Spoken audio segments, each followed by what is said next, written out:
Students, welcome to Y academy. जसे की Y academy through तुम्हाला शाहू स्क्रीनिंग टेस्टसाठी क्वेश्चनची प्रॅक्टिस चालू आहे. तर मी काजल एलगट्टे तुमच्यासाठी घेऊन आले केमिस्ट्रीमधला सगळ्यात इम्पॉर्टंट टॉपिक जो आहे इनसाइड द ॲटम त्यावरचे क्वेश्चन्स.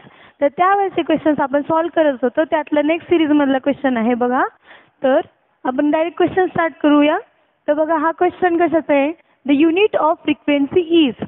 युनिट ऑफ फ्रिक्वेन्सी, फ्रिक्वेन्सीचं युनिट कोण सांगितलंय. तर फ्रिक्वेन्सीचं युनिट आहे सायकल्स पर सेकंड आणि हर्ट्स. तर फ्रिक्वेन्सीचं कन्व्हेन्शनल युनिट होतं सायकल्स पर सेकंड. पण जेव्हा हेनरिच हर्ट्स नावाच्या सायंटिस्टनी फ्रिक्वेन्सी डिटरमाइन केली इलेक्ट्रोमॅग्नेटिक रेडिएशनच्या रिलेटेड त्यांनी थेरी दिली. त्या थेरीमध्ये त्यांनी वेव्हची कुठल्याही इलेक्ट्रोमॅग्नेटिक रेडिएशनच्या फ्रिक्वेन्सीबद्दल त्यांनी त्यांचे थेरम दिलं. त्या थेरमनुसार काय होतं तर त्यांनी फ्रिक्वेन्सीचं युनिट दिलं हेनरिच हर्ट नावाच्या सायंटिस्टच्या नावावरती हे युनिट डिटरमाइन केलं गेलेलं. तर हेनरिच हर्ट नावाच्या सायंटिस्टनी हे फ्रिक्वेन्सीचं युनिट दिलं म्हणून त्याला हेनरिच म्हणायचं. आणि त्या फ्रिक्वेन्सीचं युनिट दुसरं आहे सायकल्स पर सेकंड. तर ह्या दोन्हीपैकी स्टँडर्ड युनिट कुठलं आहे. तर बघा नॉर्मली आपण काय करतो फ्रिक्वेन्सीचं युनिट हर्ट्सच कन्सिडर करतो ज्याला आपण एच आणि स्मॉल झेडने डिनोट करतो. ते हर्ट्स जे युनिट आहे ते SI युनिट मानलं जातं फ्रिक्वेन्सीचं. आणि हर्ट्स आणि सायकल्स पर सेकंडमध्ये काय रिलेशन आहे असा तो क्वेश्चन तुम्हाला पडला असेल. तर बघा 1 hertz is equals to 1 cycle per second. म्हणजे एक सायकल पर सेकंड. सायकल म्हणजे काय आहे तर कुठलाही फ्रिक्वेन्सी म्हणजे वेव्हची फ्रिक्वेन्सी असते बरोबर आहे. तर वेव्हची फ्रिक्वेन्सी जी आहे म्हणजे एक कंप्लीट क्रेस्ट आणि एक कंप्लीट ट्रफ होण्यासाठी झाल्यानंतर त्याला म्हणायचं एक सायकल. एक सायकल एका सेकंदामध्ये झाली तर त्याला म्हणायचं फ्रिक्वेन्सी. तर 1 hertz is equal to 1 cycle per second. त्यानंतर आपण नेक्स्ट क्वेश्चन बघू. म्हणजे ह्याचा ऑप्शन काय येतं ह्या क्वेश्चनचं राईट ऑप्शन आहे both. Option A and B. Next question. Let's move to the next question. हां okay. The question is principal quantum number of atom. Principal quantum number of atom is related to. म्हणजे principal quantum number तुम्हाला 4 quantum numbers माहिती आहेत. Quantum numbers कुठले कुठले quantum numbers आहेत आपल्याकडं.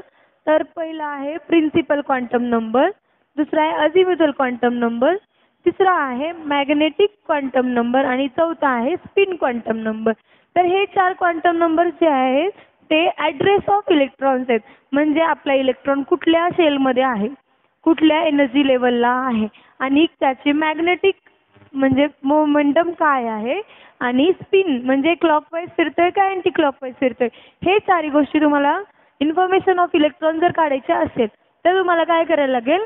N म्हणजे प्रिन्सिपल क्वांटम नंबर, L म्हणजे अझिमुथल क्वांटम नंबर, M म्हणजे मॅग्नेटिक क्वांटम नंबर आणि S म्हणजे स्पिन क्वांटम नंबर. ह्या 4 नंबर्सची तुम्हाला ओळख किंवा इन्फॉर्मेशन असली पाहिजे. तर हे 4 क्वांटम नंबर्स काय डिनोट करतात बघा. तर प्रिन्सिपल क्वांटम नंबर हा क्वेश्चन कुठून आलाय तर प्रिन्सिपल क्वांटम नंबर पासून आलाय. Principal quantum number. Principal quantum number काय डिनोट करतो तर ह्या 4 पैकी N म्हणजे प्रिन्सिपल क्वांटम नंबर आहे. तो काय डिनोट करत असतो तर principal quantum number denotes number of orbit किंवा number of energy level. Orbit म्हणजे काय असते. ऑर्बिटलाच आपण शेल म्हणतो. इलेक्ट्रॉनची शेल म्हणजे काय तर इलेक्ट्रॉनची शेल म्हणजे कुठल्या एनर्जी लेवलला इलेक्ट्रॉन रिव्हॉल्व करतोय अराउंड द न्यूक्लियस त्याला म्हणायचं शेल ऑफ इलेक्ट्रॉन किंवा ऑर्बिट ऑफ इलेक्ट्रॉन. तर ती ऑर्बिट कितवी आहे म्हणजे त्या ऑर्बिटचा नंबर काय आहे तो कोण डिनोट करतो तर प्रिन्सिपल क्वांटम नंबर डिनोट करतो. म्हणजे एनर्जी लेवल किंवा नंबर ऑफ ऑर्बिट कोण डिनोट करतो principal quantum number. For example तुम्ही ऑर्बिट्स बघितले असतील. ऑर्बिट्स किंवा शेल्स कशाला म्हणायचं तर तुम्ही बघता की हा न्यूक्लियस आहे, त्यानंतर आहे आपला हा फर्स्ट ऑर्बिट, त्यानंतर हा सेकंड ऑर्बिट म्हणजे सेकंड शेल, त्यानंतर ही थर्ड शेल. तर अशा नंबर ऑफ शेल्स असू शकतात. त्या अशा नंबर ऑफ शेल्समध्ये काय असतं तर पहिल्या शेलला आपण नाव दिले K, दुसऱ्याला दिले L, त्यानंतर आपण म्हणतो M. तर हे अशा इन्फानाईट एनर्जी लेवल असू शकतात तर के साठी आपला प्रिन्सिपल क्वांटम नंबरची व्हॅल्यू असते 1, एल साठी प्रिन्सिपल क्वांटम नंबर असतो 2 आणि एम साठी प्रिन्सिपल क्वांटम नंबर असतो 3. तर ह्या तिन्ही नंबर्स वरून तुम्हाला काय समजतं, तर एन काय रिप्रेझेंट करतोय, तर बघा n इज इक्वल्स टू 1 जेव्हा असतो, के सेल असतील तेव्हा साईज ऑफ ॲटम काय आहे किंवा साईज ऑफ दॅट सेल काय आहे, स्मॉलर. जसं जसं n वाढत जातो तसं त्याची ऑर्बिटची साईज वाढत जाते. म्हणजे काय, distance from nucleus goes on increasing which defines the radius किंवा साईज ऑफ ॲटम. तर आता ऑप्शन बघू, तर principal quantum number of atom is related to the size of shell, spin angular momentum, orbital angular momentum and orientation of orbital. म्हणजे बघा ह्या चारीपैकी आता सांगितल्याप्रमाणे करेक्ट ऑप्शन कुठलं आहे, तर option number A. Correct option is option number first.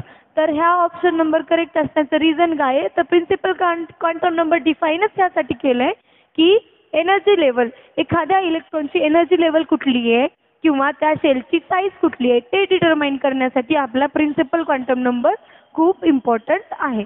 तर option number A is correct. Let's move to the next question. हाँ, अभी लिसन. साय रिप्रेझेंट PSI. PSI म्हणजे साय आहे, त्याचे प्रोनाउन्सिएशन साय करतो आपण. P is silent here. P is silent here. Which is denoted bye symbol साय. हे त्रिशूल सारखं जे सिम्बॉल आहे त्याला म्हणायचं साय. हे काय रिप्रेझेंट करतं, तर बघा तुम्ही जर स्टडी केले असेल स्क्रॉडिंजर्स वेव्ह इक्वेशन किंवा स्क्रॉडिंजर्स ॲटॉमिक मॉडेल, ज्याला आपण क्वांटम मेकॅनिकल मॉडेल म्हणतो, तर त्यामध्ये साय आहे.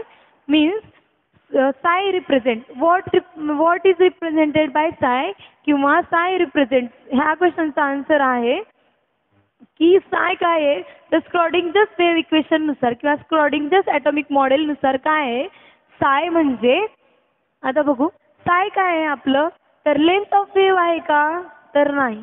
वेव्ह नंबर ऑफ वेव्ह आहे का, तर नाही. साय काय आहे, ॲम्प्लिट्यूड ऑफ वेव्ह आहे. म्हणजे हा पॉस्टुलेट किंवा हा पॉईंट आहे, थेरोटिकल पॉईंट आहे.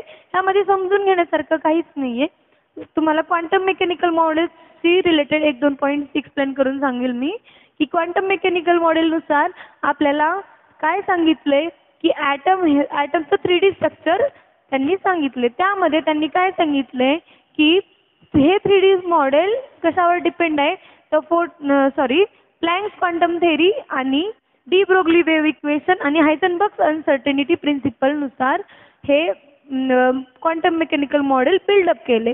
त्यानुसार आपण काय म्हणतो की ॲटम हे वेव्ह आणि म्हणजे ॲटमचा आत काय असतो, इलेक्ट्रॉन असतो. म्हणजे न्यूक्लियसच्या सराउंडिंग जो इलेक्ट्रॉन फिरत असतो तो बोथ ड्युअल नेचरचा असतो. म्हणजे तो वेव्ह सारखा पण बिहेव करतो आणि तो पार्टिकल सारखा सुद्धा बिहेव करतो. तर म्हणजे तो असा असेल, बरोबर आहे. वेव्ह कशी दाखवतो आपण, ह्या सिम्बॉलने डिनोट करतो. तर आता साय म्हणजे काय, तर साय म्हणजे the maximum distance from the principal axis. हा काय आहे, प्रिन्सिपल ॲक्सिस. ज्या प्रपोगेशन ऑफ वेव्ह ज्या डायरेक्शन व्हायला लागली तो आहे प्रिन्सिपल ॲक्सिस. तर हे जे डिस्टन्स आहे ते सायने रिप्रेझेंट केलं जातं, ज्याला ॲम्प्लिट्यूड ऑफ वेव्ह किंवा वेव्ह फंक्शन म्हणलं जातं. Amplitude of wave. तर साय रिप्रेझेंट ॲम्प्लिट्यूड ऑफ वेव्ह. तर वेव्हचा ॲम्प्लिट्यूड साइन रिप्रेझेंट करतो. ह्याचा मिनिंग काय आहे, तर आपला इलेक्ट्रॉन जो रिव्हॉल्व करतोय तो इलेक्ट्रॉन ज्या सेलमध्ये रिव्हॉल्व करतोय किंवा ज्या ऑर्बिटलमध्ये रिव्हॉल्व करतोय, तर त्या इलेक्ट्रॉनचं ड्युअल नेचर असल्यामुळं तो वेव्ह आणि पार्टिकल दोन्ही फॉर्ममध्ये काय करणार आहे, मूवमेंट दाखवणार आहे किंवा रिव्हॉल्युशन दाखवणार आहे. तर जेव्हा तो वेव्ह फॉर्ममध्ये असतो तर त्या वेव्हचा ॲम्प्लिट्यूड काय कशाने डिनोट करून दाखवलं आहे, तर त्या वेव्हचा amplitude is denoted by symbol psi. तर नेक्स्ट क्वेश्चन आहे. हां, तर नेक्स्ट क्वेश्चन आला आहे आपला फोटो इलेक्ट्रिक इफेक्टमधून. जसं की फोटो इलेक्ट्रिक इफेक्ट जर तुम्हाला माहीत नसेल तर शॉर्टमध्ये सांगेल मी की फोटो इलेक्ट्रिक इफेक्ट काय असतो. तर emission of electrons from metal surface emission of electrons from metal surface when it is bombarded by certain frequency of light.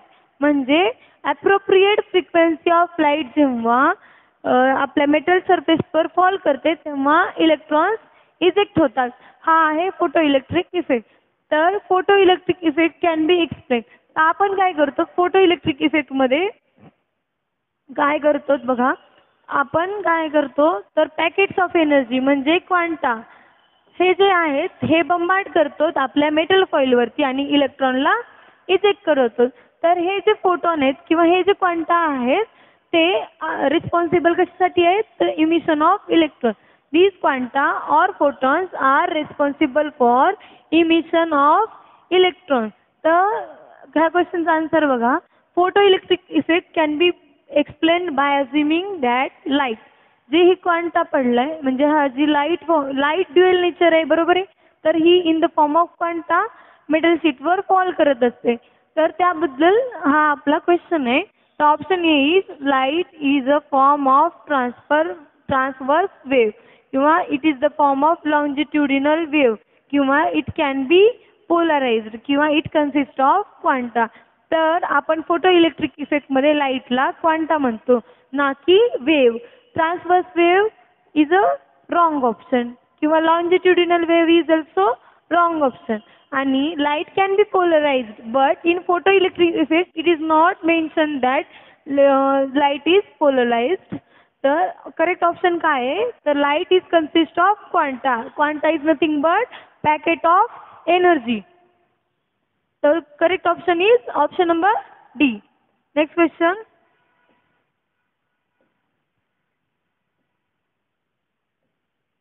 हाँ, next question is related to E by M ratio which have zero value for E by M. Which of the following have zero value for E by M? E by M ह्यासाठी तुम्हाला पहिले माहित पाहिजे की E by M काय असतं. E by M त्याला आपण म्हणतो charge to mass ratio. Charge to mass ratio. जर आपल्याला हा रेशो 0 पाहिजे असेल तर काय पाहिजे तर हा रेशो 0 पाहिजे म्हणजे गिवन पार्टिकल वरचा चार्ज 0 पाहिजे. म्हणजे आता बघा आपण e by M ratio. E by M ratio म्हणजे ज्याला नेचर पण म्हणलं नेचर ऑफ. आपण बघा CRT cathode ray tube experiment मध्ये बघितले. नेचर ऑफ कॅथोड रेज म्हणजे ई बाय एम रेशो असतो. तर जो आपला रे आहे तो किंवा आपला जो पार्टिकल आहे तो बिहेव कसा करणार आहे कुठल्या फील्डमध्ये डिफ्लेक्ट होणार आहे ते कशावर डिपेंड असतं तर ई बाय एम रेशोवर डिपेंड असतं. तर त्यानुसार काय लिहिलंय अल्फा रेज अँड न्यूट्रॉन. तर e by M ratio for alpha rays आपण कॅल्क्युलेट करू. तर alpha ray is charge particle म्हणजे त्याच्यावर +2 चार्ज असतो म्हणजे ई ची व्हॅल्यू +2 ॲटॉमिक अल्फा रेज म्हणजे हेलियम न्यूक्लियस आहे. तर ई ची व्हॅल्यू 4 मास आहे आणि 2 त्याचा ॲटॉमिक नंबर आहे. तर ई ची व्हॅल्यू काय असणार आहे तर doubly charge helium nucleus is known as alpha particle. म्हणजे ई ची व्हॅल्यू +2 ॲटॉमिक युनिट आहे. म्हणजे ह्याचा रेशो 0 येणार आहे का आपल्याला काय पाहिजे चार्ज 0 पाहिजे. चार्ज 0 असेल तरच आपला ई बाय एम रेशो 0 येणार आहे. So alpha particle have +2 atomic charge +2 unit charge. So this is wrong.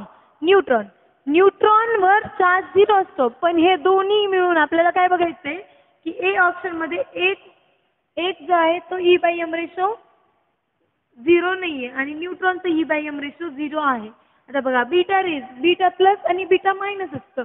तर बीटा प्लस आणि beta minus emission radio activity मध्ये स्टडी केलं असेल तर तुमच्या लक्षात येईल. बीटा प्लस डिके असतो बीटा मायनस डिके असतो. तर बीटा प्लस डिके वर काय असतो positive 1 positive charge. Beta minus decay मध्ये 1 निगेटिव्ह चार्ज असतो. तर हा आपण ऑप्शन रॉंग झाला. The gamma rays and proton. The gamma rays are chargeless massless particle. म्हणजे गॅमा रेजचा ई बाय एम रेशो 0 येतो पण प्रोटॉनचा ई बाय एम रेशो 0 येणार नाही. ऑप्शन नंबर 4 बघा gamma rays and neutron. Gamma रेजचा ई बाय एम रेशो काय येतो तर 0 आणि न्यूट्रॉनवर चार्ज 0 असल्यामुळं त्याचा पण ई बाय एम रेशो येतो 0. तर ह्या चारीपैकी करेक्ट ऑप्शन कुठलं आहे तर ह्या चारीपैकी करेक्ट ऑप्शन आहे option number D. The value which have zero value for E by M ratio किंवा which of the following pairs have zero value for E by M ratio.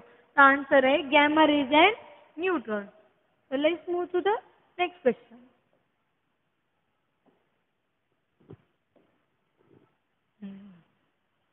So this is very basic question. This question is from class 8 and 9. So let's see the question. The smallest part of element that resembles the chemical properties of element is. म्हणजे कुठल्याही एलिमेंटचा smallest part जो त्याचा properties रिझेंबल करणारे, रिझेंबल म्हणजे त्या ज्या smallest पार्टच्या properties आहेत त्या प्रॉपर्टीज पूर्ण एलिमेंटच्या प्रॉपर्टीज सारख्या असतील. तर हा जो स्मॉलेस्ट पार्ट जो आहे तो कोण आहे तर आपल्याला माहिती आहे डाल्टन्स ॲटॉमिक थेअरी झाली. डाल्टननी जे ॲटॉमिक मॉडेल मांडलं किंवा ॲटॉमिक मॉडेलची थेअरी दिली त्यामध्ये डाल्टन काय म्हणतात की डाल्टन नावाचे सायंटिस्ट आहेत ते म्हणतात की atom is the smallest part that resembles the chemical properties of element. म्हणजे ॲटम हा काय आहे स्मॉलेस्ट पार्ट आहे जो कुठल्याही एलिमेंटचा प्रॉपर्टीज रिझेंबल करू शकतो. तर according to Dalton's atomic theory, according to Dalton, is the name of scientist. So we have to write it capital. Dalton's atomic theory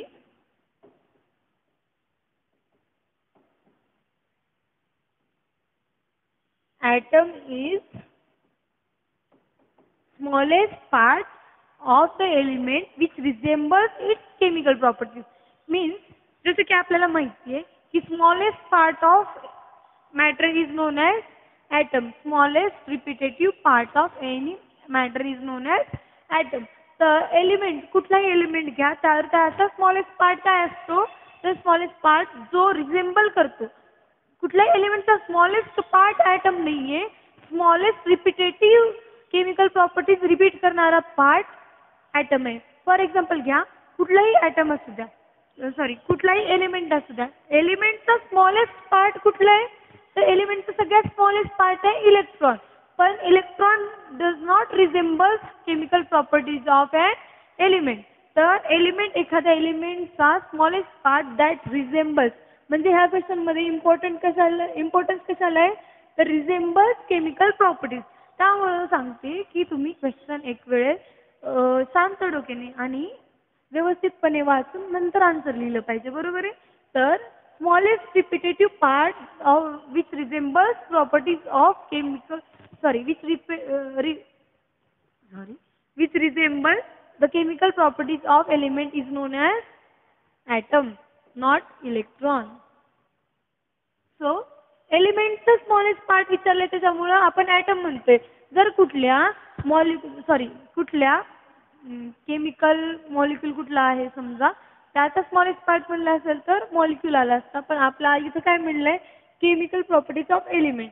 जर कुठल्या कंपाऊंडचा विचारला असता तर आपण काय म्हणलं असतं मॉलिक्यूल. पण आणि इथं काय विचारले element. So correct option is option number C that is atom. Next question. This question arises from de Broglie's wave equation. जर तुम्हाला डी ब्रोग्लीज हायपोथेसिस माहित नसेल तर हा क्वेश्चन तुम्हाला सॉल्व करता येणार नाहीये. तर हा क्वेश्चन काय आहे मोमेंटम इज.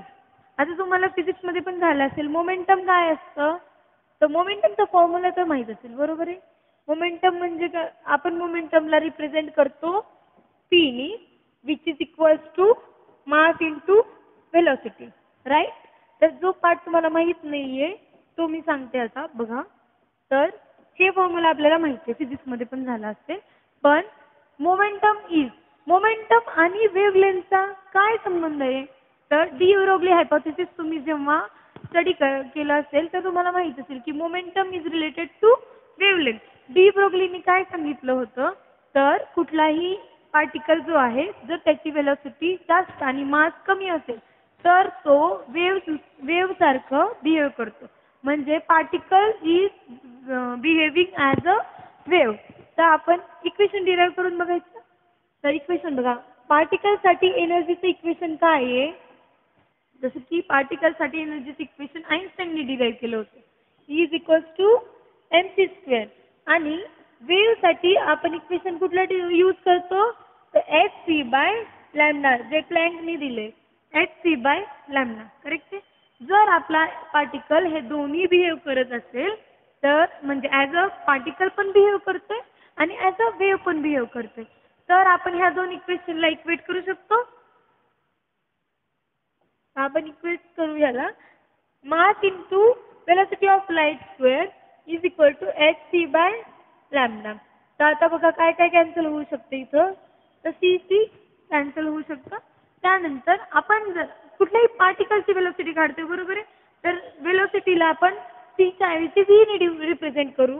तर mass into velocity is equal to h/λ. तर बघा, मास इंटू वेलोसिटीला आपण काय लिहू शकतो? मोमेंटम. तर डी ब्रोग्लीनं फक्त इतकंच केलं की दोन इक्वेशन, जे एक आइन्स्टाईनने दिलं एक प्लँकने दिलं, त्या दोन्ही इक्वेशनला त्यांनी काय केलं? इक्वल्स केलं. म्हणजे त्यांनी एक हायपोथेसिस दिलं की हे दोन्ही इक्वल असू शकतात. Particle can behave as a wave and wave can behave electromagnetic radiation किंवा wave can behave as a particle. तर त्यांनी फॉर्म्युला दिला लॅम्डा, डी ब्रोग्ली इक्वेशन म्हणतात त्याला. Lambda is equals to h/c. हे काय आहे? Momentum.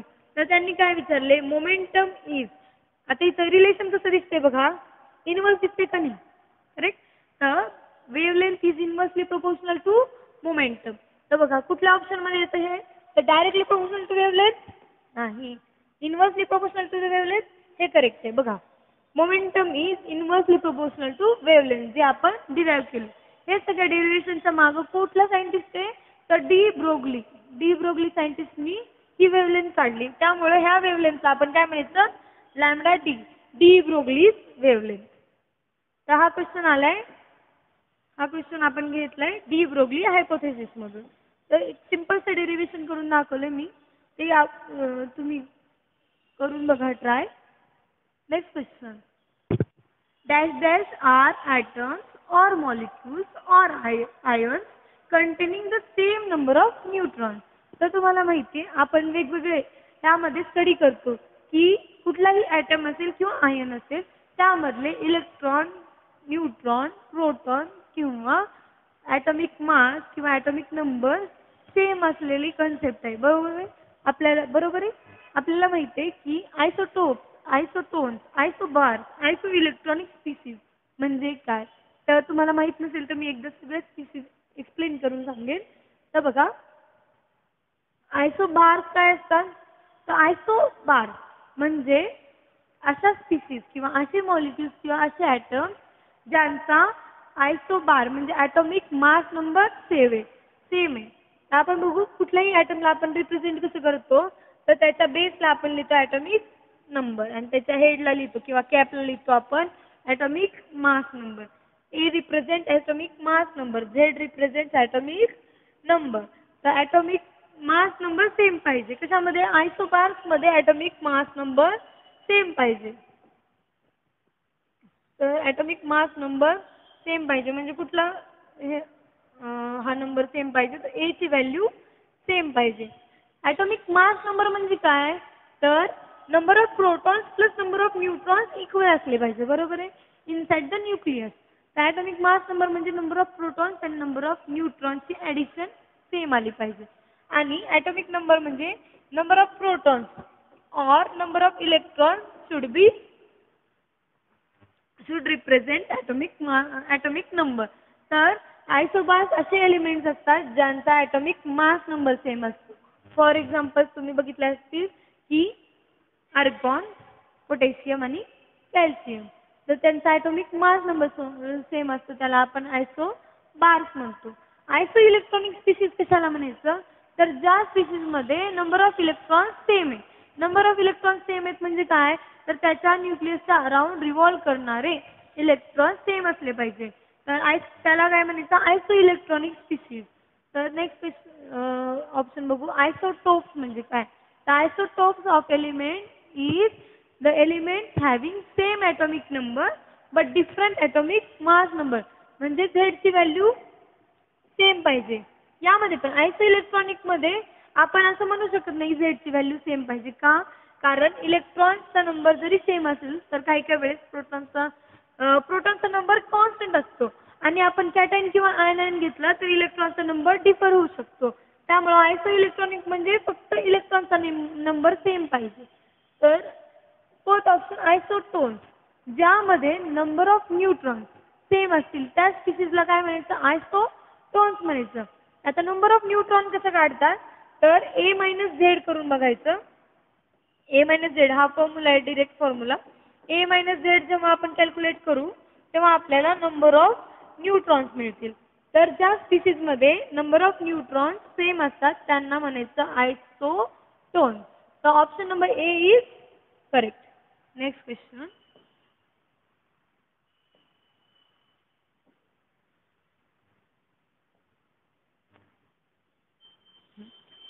This is the question from Bohr's atomic model. Bohr's atomic model काय सांगतं तर ॲटमचं स्ट्रक्चर सांगतो. बोर, नील बोर नावाचा सायंटिस्ट होता ज्यांनी ॲटॉमिक थेअरी मांडली की ॲटम कसा असतो. तर त्यांनी ॲटॉमिक थेअरी मांडताना त्यांनी डिफरंट ऑर्बिटची किंवा शेल्सची कन्सेप्ट सांगितली की वेगवेगळ्या ऑर्बिट्स किंवा शेल्स कशा अरेंज असतात. तर मी जसं सांगितल्याप्रमाणे न्यूक्लियसच्या सराउंडिंग इलेक्ट्रॉन्स एका स्पेसिफिक ऑर्बिटमध्ये रिव्हॉल्व करत असतात. तर ही कन्सेप्ट ॲक्च्युली बोर्स नावाच्या सायंटिस्टनी सांगितली की हे जे ऑर्बिट्स आहेत ज्यामध्ये इलेक्ट्रॉन्स रिव्हॉल्व करत असतात ते ऑर्बिट काय आहेत तर स्टेशनरी नॉन रेडिएटिंग ऑर्बिट्स आहेत. म्हणजे हे ऑर्बिट म्हणजे हा रोड नाहीये. इलेक्ट्रॉन ज्या थ्रू ट्रॅव्हल करेल किंवा ज्या पाथनी इलेक्ट्रॉन ट्रॅव्हल करेल असा पाथला आपण ऑर्बिट म्हणतो. पण ऑर्बिट ही ॲक्च्युअली एनर्जी लेवल आहे. एनर्जी लेवल म्हणजे असं काही कन्स्ट्रक्टेड नाहीये की हा रस्ता फॉलो केला पाहिजे इलेक्ट्रॉननी. पण काय आहे की ही एक एनर्जी लेवल आहे जी प्री डिटरमाइंड म्हणजे फिक्स्ड आहे. फिक्स म्हणजे स्टेशनरी लेवल आहे, नॉन रेडिएटिंग ऑर्बिट किंवा नॉन रेडिएटिंग सेल आहे. तर ह्या सेलमध्ये इलेक्ट्रॉन्स रिव्हॉल्व करत असतात. तर हेच ऑर्बिटल जे असतात त्या ऑर्बिटलमध्ये हेच जे ऑर्बिट्स असतात किंवा ह्या जे सेल असतात त्या सेल्समध्ये इलेक्ट्रॉन रिव्हॉल्व करत असतात. तर ह्या सेल्स बघा रिव्होल्यूशन चालू आहे म्हणजे सर्क्युलर मोशन चालू आहे. सर्क्युलर मोशन आलं म्हणजे त्याचं अँग्युलर मोमेंटम कन्सिडर केलं गेलं. तर अँग्युलर मोमेंटम कशाला म्हणायचं तर आपण angular momentum is represent by capital L which is equals to mass into velocity into radius. तर ह्या प्रत्येक ऑर्बिटचं अँग्युलर मोमेंटम वेगवेगळं असतं. तर ह्या ऑर्बिटचं अँग्युलर मोमेंटम तर बोरनी काय सांगितलं electron is permitted in such orbits whose angular momentum is integral multiple of h/2π. म्हणजे फक्त इलेक्ट्रॉन त्याच ऑर्बिटमध्ये रिव्हॉल्व करतील ज्या ऑर्बिटचा angular momentum integral multiple of h/2π आहे. म्हणजे काय तर हे इलेक्ट्रॉन त्याच ऑर्बिटमध्ये परमिसिबल आहेत ज्या ऑर्बिटमध्ये ज्या ऑर्बिटचं अँग्युलर मोमेंटम हे कशाचे मल्टिपल मध्ये पाहिजे h/2π च्या इंटिग्रल मल्टिपल मध्ये पाहिजे. इंटिग्रल मल्टिपल म्हणजे यांची व्हॅल्यू एक इंटिजर पाहिजे ना की पॉइंट किंवा फ्रॅक्शन मध्ये यांची व्हॅल्यू नसली पाहिजे. तर त्याच ऑर्बिटमध्ये इलेक्ट्रॉन परमिसिबल आहे. समजा ह्यासाठी यांची व्हॅल्यू 1 आहे. आपण बघितलं प्रिन्सिपल क्वांटम नंबर आहे n काय आहे प्रिन्सिपल क्वांटम नंबर आहे. तर ह्या यांची ह्या ऑर्बिटसाठी व्हॅल्यू 1 आहे आणि ह्या ऑर्बिटसाठी व्हॅल्यू 2 आहे. तर यामध्ये जी ऑर्बिट असेल ज्याची व्हॅल्यू समजा n = 1.5 आहे तर त्या ऑर्बिटमध्ये इलेक्ट्रॉन रिव्हॉल्व होणार नाही कारण त्याचा अँग्युलर मोमेंटम इंटिग्रल मल्टिपल आहे का नाही. म्हणून अशा ऑर्बिट आपण दाखवतच नाही. म्हणजे डायरेक्ट आपण यांच्या value first shell second shell third shell fourth shell आपण असं म्हणतो का 1.5 शेल 2.5 शेल नाही. कारण त्या ऑर्बिटमध्ये त्या शेल्समध्ये इलेक्ट्रॉन परमिसिबल नाहीये. त्यामुळे आपण काय करायचं तर हे कोणी सांगितलं तर हेच इक्वेशन आहे. ते इक्वेशन सांगितलंय बोर्स ॲटॉमिक मॉडेलने किंवा बोर नावाच्या सायंटिस्टनी एक्सप्लेन केले, तर त्यामुळं option number A is correct. angular momentum may be equal to nh upon 2 pi. So let's move to the next question. Wow. आता बघा, हा खूप इंटरेस्टिंग क्वेश्चन आहे. तुम्ही व्यवस्थित वाचलं तर तुम्हाला आन्सर येऊन जाईल या क्वेश्चनचं. बरोबर आहे. तर क्वेश्चन मी रीड आउट करून दाखवते. X and Y are two elements. आपल्याकडे कुठले कुठले एलिमेंट आहेत? एक्स आणि Y. Which have same atomic weight. Atomic weight same आहे म्हणजे काय सेम आहे? तर त्याचा ॲटॉमिक मास नंबर सेम आहे. ॲटॉमिक मास नंबर सेम आहे. ॲटॉमिक मास नंबर सेम आहे म्हणजे ए ची value atomic mass number same आहे. बरोबर आहे. इथं करेक्शन आहे. एक्स आणि हे वाय लिहायचं होतं. सॉरी, इकडे बघा.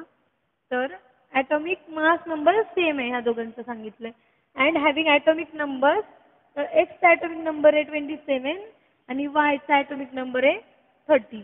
तर त्यांनी काय दिले? If atomic weight of X is 57 then the number of neutrons in Y is. असा क्वेश्चन आपण आयसोटोन्स मध्ये बघितलाय की नंबर ऑफ न्यूट्रॉन्स कसे कॅल्क्युलेट करायचे. तर पहिले क्वेश्चन समजून घ्या. ह्या दोघांचा ॲटॉमिक मास नंबर सेम आहे म्हणजे हे दोघे एकमेकांचे काय आहेत? तर आयसोबार्स आहेत. ॲटॉमिक मास नंबर जेव्हा सेम असतो तेव्हा एलिमेंट्स एकमेकांचे आयसोबार्स असतात. तर ॲटॉमिक मास नंबर सेम आहे म्हणजे एक्सचा ॲटॉमिक मास काय आहे? 57 आहे. तर वायचं पण ॲटॉमिक मास 57 असलं पाहिजे. एक्सकडं 27 ॲटॉमिक नंबर आहे, तर वायचा ॲटॉमिक नंबर 30 आहे. तर त्यांनी क्वेश्चन काय विचारलाय? तर the number of neutrons in Y is. तर वाय मधले न्यूट्रॉन्स काढायचे. यासाठी एक सिंपल फॉर्म्युला आहे जो की लास्ट बट वन क्वेश्चन मध्ये मी सांगितलंय की number of neutrons is equals to काय करायचंय? ए मायनस झेड. ए म्हणजे काय आहे? ॲटॉमिक मास नंबर आहे 57 आणि झेड काय आहे? तर 30 म्हणजे ॲटॉमिक नंबर आहे. तर 57 मायनस 30 किती येतं? तर 27 येतं. तर ह्यांनी काय विचारलं? नंबर ऑफ न्यूट्रॉन्स विचारले. तर number of neutron is 27. So option A is correct. तर हा फॉर्म्युला इम्पॉर्टंट आहे. तर हा फॉर्म्युला लर्न करून घ्या.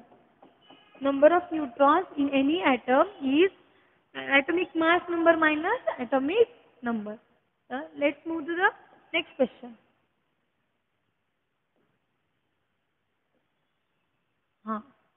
तर हा क्वेश्चन बघा. हा एकदम सिंपल क्वेश्चन आहे. Atomic number is. Atomic number आत्ताच सांगितलं. Atomic number is represented by Z symbol which is equals to. Atomic number मी काय सांगितलंय? तर ॲटॉमिक नंबर काय असतो? कुठल्याही एलिमेंटचा ॲटॉमिक नंबर आपण बेसला लिहितो. ॲटॉमिक नंबर काय असतो? तर atomic number is number of electrons और, आता बघा, atomic number is number of electrons in neutral atom. Charge atom किंवा कॅटायन आणि अनायन साठी झेड म्हणजे ॲटॉमिक नंबर म्हणजे नंबर ऑफ इलेक्ट्रॉन म्हणजे ॲटॉमिक नंबर नसतो. फक्त अशा एलिमेंट्स म्हणजे जे न्यूट्रल आहेत तर त्या एलिमेंट्समध्ये नंबर ऑफ इलेक्ट्रॉन्सला आपण ॲटॉमिक नंबर म्हणू शकतो किंवा नंबर ऑफ प्रोटॉन्स. तर नंबर ऑफ प्रोटॉन्सला पण आपण ॲटॉमिक नंबर म्हणू शकतो कारण कुठलाही ॲटम इलेक्ट्रिकली न्यूट्रल असतो त्याच्या नॉर्मल स्टेटमध्ये किंवा त्याच्या नॉर्मल फॉर्ममध्ये. तर आपल्याकडे जर 4 स्पीसीज असतील आणि त्या स्पीसीजचा ॲटॉमिक नंबर काढायचा असेल तर नंबर ऑफ इलेक्ट्रॉन काउंट करून आपल्याला काढता येणार नाही. तर नंबर ऑफ प्रोटॉन्स जिथं आपल्याला माहिती असतील त्या स्पीसीजचा ॲटॉमिक नंबर म्हणजे काय असतो? Number of protons. जरी 4 स्पीसीज असेल तरी नंबर ऑफ प्रोटॉन्स कॅल्क्युलेट केल्यानंतर आपल्याला त्याचा ॲटॉमिक नंबर लक्षात येतो. तर option number D is correct. Atomic number is number of protons. हा इझी क्वेश्चन होता. नेक्स्ट क्वेश्चन बघू आपण. तर हा क्वेश्चन आहे क्वांटम नंबर्सशी रिलेटेड किंवा हा क्वेश्चन तुम्ही बोर्स थेरीनुसार सुद्धा सॉल्व्ह करू शकता. फक्त फॉर्म्युला बेस्ड क्वेश्चन नाही म्हणजे कॅल्क्युलेशन काहीच नाही, डायरेक्ट फॉर्म्युला विचारले. डायरेक्ट फॉर्म्युला विचारले म्हणजे बघा, तर formula to find out maximum number of electron. आता बघा formula maximum number of electron हा क्वेश्चन अर्धा वाटते. म्हणजे बघा असा क्वेश्चन आहे, the formula to find out maximum number of electron in a shell is, म्हणजे एका सेलमध्ये maximum number of electron find out करण्यासाठी फॉर्म्युला काय असतो. जर तुम्ही बघितलं असेल 8th स्टँडर्डमध्ये टॉपिक आहे, त्या टॉपिकमध्ये सांगितले maximum number of electrons that one shell can occupy is equals to 2n². म्हणजे आपण वेगवेगळ्या सेल्स, ह्याचं एक एक्झाम्पल पण करून दाखवते मी. तर maximum number of electrons present in a particular shell is equals to 2n², where m represent number of shell. तर बघा आपल्याकडे सेल आहेत K, L, M, N and so on. तर के साठी एन ची व्हॅल्यू काय असते, तर के साठी एन ची व्हॅल्यू असते 1. तर maximum number of electrons in K shell is 2 × 1² म्हणजे 2. बरोबर आहे, ही एन ची व्हॅल्यू झाली. आता एल साठी, एल सेल आहे म्हणजे सेकंड सेल आहे, तर एन ची व्हॅल्यू 2 झाली. 2 × 2² किती येतो बघा, 2 × 2² 2² म्हणजे 4 असतो. म्हणजे maximum number of electron in L shell is 8. आता बघा एन, एम सेल साठी एन ची व्हॅल्यू असते 3. तर 3² इज इक्वल्स टू 9. 9 × 2 18. तसंच तुम्ही एन साठी कॅल्क्युलेट करून बघू शकता. तर ऑप्शन काय आहे, option B is correct. Maximum number of electrons in any shell is equals to 2n². This is very basic formula. So next question is, okay, which of the following particles take part in a chemical reaction. आता बघा कुठलीही chemical reaction चालू असेल तर कुठला particle त्या chemical reaction मध्ये participate करत असतो. तर कुठल्याही केमिकल रिएक्शन मध्ये व्हॅलेन्स सेल मधले जे इलेक्ट्रॉन असतात ते पार्टिसिपेट करतात. म्हणजे कुठलीही केमिकल रिएक्शन कंप्लीट होण्यासाठी त्या ॲटम मधला कुठला पार्ट इन्व्हॉल्व असतो, तर ॲटम मधले व्हॅलेन्स सेल मधले म्हणजे सगळ्यात आउटर मोस्ट सेल मधले electrons are responsible for successful chemical reaction. तर option number A is correct. हां, तुम्हाला वाटत असेल की न्यूट्रॉन आणि प्रोटॉन पण रिएक्शन मध्ये पार्टिसिपेट होतात, पण त्या न्यूक्लिअर रिएक्शन असतात. केमिकल रिएक्शन दिले इथं, तर केमिकल रिएक्शन मध्ये प्रोटॉन्स आणि न्यूट्रॉन्स पार्टिसिपेट करत नाही. In any chemical reaction participation of electron is needed. So option number A is correct. Next question. अरे हां, तर हे सगळे क्वेश्चन जे करून घेतलेत मी, त्यामध्ये त्या थ्रू तुम्हाला तुमचे कन्सेप्ट पण क्लिअर होतील आणि त्या थ्रू तुम्हाला समजेल की ॲटॉमिक स्ट्रक्चर किंवा इनसाइड द ॲटम मध्ये इम्पॉर्टंट पोर्शन कुठले आहे. तर तुम्ही इम्पॉर्टंट पोर्शन म्हणून त्यामधल्या क्वांटम नंबर्स वरती तुम्ही फोकस करू शकता, किंवा म्हणजे तो तर इम्पॉर्टंट पॉईंट आहेच आहे, पण वेगवेगळे जे ॲटॉमिक मॉडेल पुटपोत झालेत तर ते तुम्ही डिटेलमध्ये स्टडी करू शकता. तर बोर्स ॲटॉमिक मॉडेल झालं, थॉम्सन्स ॲटॉमिक मॉडेल झालं, रुदरफर्ड सल्फा स्कॅटरिंग एक्सपेरिमेंट झाला, किंवा डाल्टन्स ॲटॉमिक मॉडेल झालं, तर स्क्रॉडिंजर वेव्ह इक्वेशन झालं, किंवा प्लँक्स क्वांटम थेरी झाली, हायझनबर्ग अनसर्टेनिटी प्रिन्सिपल झाला. तर हे काही पॉईंट्स आहेत ज्यामध्ये जे ॲटॉमिक स्ट्रक्चर किंवा इनसाइड द ॲटम मध्ये इम्पॉर्टंट आहेत. तर ह्या सगळ्या पॉईंट्सवर तुम्ही स्टडी केलाय तर त्यावर तुमचे कन्सेप्ट क्लिअर असतील तर हे सगळे क्वेश्चन्स तुमचे सॉल्व्ह होतील. तर थँक्यू सो मच.